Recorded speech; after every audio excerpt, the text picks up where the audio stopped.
దళితులంటేనే ఎందుకో కానీ చంద్రబాబు నాయుడు పార్టీకి గిట్టదు. చంద్రబాబు నాయుడుతో పాటు ఆయన పార్టీ కీలక నేతలంతా దళితుల్ని అవమానించేలా ఇష్టారాజ్యంగా వ్యాఖ్యలు చేసిన వారే. అమరావతిలో దళితులకు జగన్మోహన్ రెడ్డి ప్రభుత్వం ఇళ్ల స్థలాలు కేటాయిస్తే చంద్రబాబు అధికారంలోకి రాగానే వాటిని రద్దు చేసి వెనక్కి తీసుకున్న సంగతి తెలిసిందే. టీడీపీ పాలనలో ఇల్లు ఎలానూ ఇవ్వలేదు. జగన్మోహన్ రెడ్డి హయాంలో దళితులు, బడుగు, బలహీన వర్గాలకు ఇళ్లు కేటాయించి అక్కడ తాగునీటి కోసం బోర్లు మంజూరు చేస్తే కూటమి అధికారంలోకి వచ్చాక ఆ నీళ్లు కూడా ఇచ్చేది లేదు అని తెగేసి చెబుతున్నారు. కూటమి నేతల నీచపు వ్యవహారంతో విశాఖ నగరంలోని గౌరీనగర్ వాసులు మండిపడుతున్నారు. విశాఖ నగరంలోని గౌరీనగర్ బస్తీలో దళితులు, బలహీన వర్గాలకు గత ప్రభుత్వం టిడ్కో ఇళ్లను అందించింది. వారి అవసరాల కోసం 3 బోర్లను మంజూరు చేశారు నాటి సీఎం వైఎస్ జగన్మోహన్ రెడ్డి. అవి తవ్వేలోపు ఎన్నికల నగారా మోగింది. దాంతో ఆ పనులు ముందుకు కదల్లేదు. ఆ ఎన్నికల్లో అధికారంలోకి వచ్చిన చంద్రబాబు నాయుడి ప్రభుత్వం ఇక్కడ బోర్ల ఏర్పాటు అంశాన్ని పక్కన పెట్టేసింది.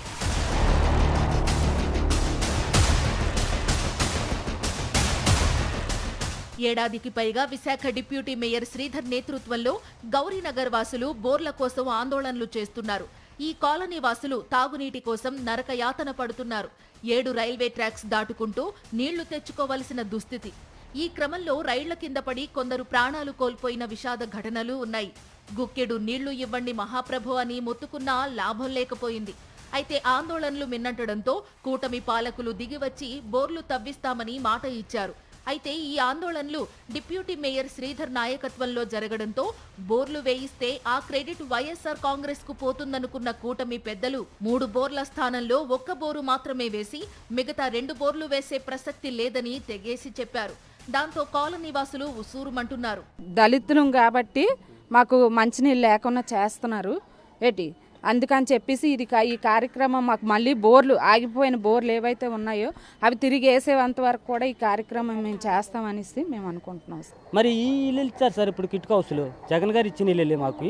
ఈ జగన్ గారు ఇల్లుకి వచ్చి మాకు 3 బోర్లు శాంక్షన్ అయితే 3 బోర్లకి దానికోసం చాలా అడ్లు పెట్టి చాలా ఇబ్బందులు గురి చేసి మాకు నీళ్ళు దొరక్క మేము ఇబ్బంది గురైపోతుంటే ఆ పట్టాలు దాటి ఆ క్యాబన్ దగ్గరికి వెళ్ళి ఆ నీళ్ళు మూయలేక ఆడోళ్ళు తనుకొని పడుతుంటే ఏదో ముసలమ్మడికి వెళ్ళి తెచ్చుకుంటుంటే ఏదో మా డిప్యూటీ మేయర్ గారిని పట్టుకొని ఏదో బోర్లు పెట్టుకొని వస్తారు ఇక్కడ మేము.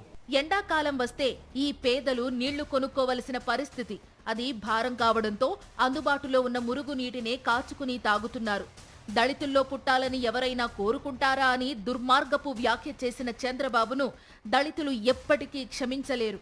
దళితులకు రాజకీయాలెందుకురా అని దురహంకారపు వ్యాఖ్యలు చేసిన చింతమనేని ప్రభాకర్ను దళితులే కాదు బడుగు, బలహీన వర్గాలు జీవితంలో క్షమించే ప్రసక్తే లేదు. దళితులు శుభ్రంగా ఉండరంటూ టీడీపీకి చెందిన మరో నేత చేసిన మకిలి వ్యాఖ్యను మర్చిపోలేం.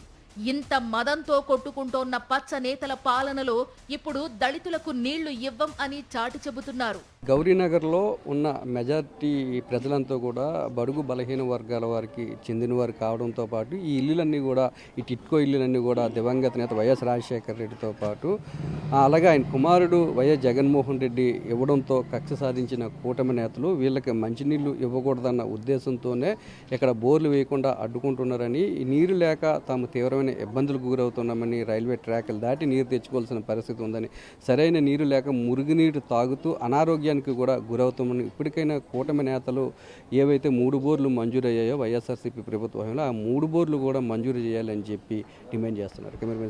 కెమెరామెన్ రమేష్తో నాయుడు, గౌరీనగర్ నుంచి.